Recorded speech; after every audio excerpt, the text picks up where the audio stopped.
দিওয়ালির পর থেকে অনেকেরাই তোমরা আমাকে জিজ্ঞেস করে যাচ্ছ যে দিদি তুমি গাঁদা ফুলের পাপড়িগুলো দিয়ে করবেটা কি। চলো আজকে তোমাদের সাথে সেটাই শেয়ার করি।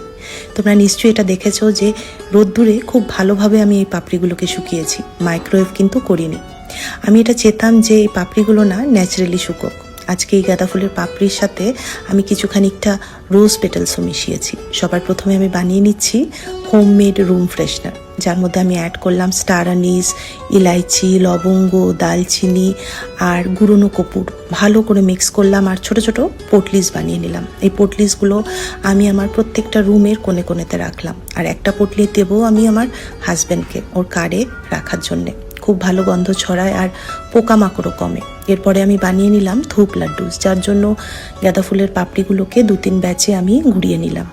একটা আলাদা মিক্সিং জারে নিয়ে নিলাম লবঙ্গ, কাপুর, দালচিনি, হলুদ, তেজপাতা আর এটা হচ্ছে ঘুটে, এটাকেও ভালো করে গুঁড়িয়ে নিলাম। তারপরে শুকনো কমলা লেবুর খোসা, ধুনো আর চন্দন গুঁড়ো একটা ভালো ফাইন পাউডার বানিয়ে নিলাম। এরপরে আমি সেই গাঁদা ফুলের পাপড়ির পাউডারটা আর এই পাউডারটাকে ভালো করে হাত দিয়ে মিক্স করলাম আর ভালো পরিমাণে ঘি মিশালাম, কোনো কম্প্রোমাইজ করিনি। আফটার অল ইনহেল তো আমরাই করব। এরপরে ছোট ছোট ধূপ লাড্ডুস বানিয়ে নিলাম। এই লাড্ডুগুলো আমি 2-3 দিন শুকোবো, তারপরে আমার ঠাকুর ঘরে ইউজ করব আর তখন তোমাদের সাথেও শেয়ার করব।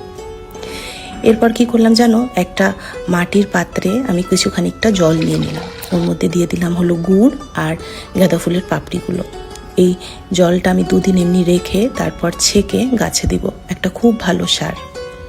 কিছু খানিকটা গাঁদা ফুলের পাপড়ি আমি মাটিতে ছড়িয়ে দিলাম। যদি এখানে গাছ হয়ে যায় এর থেকে ভালো আর কিছু না।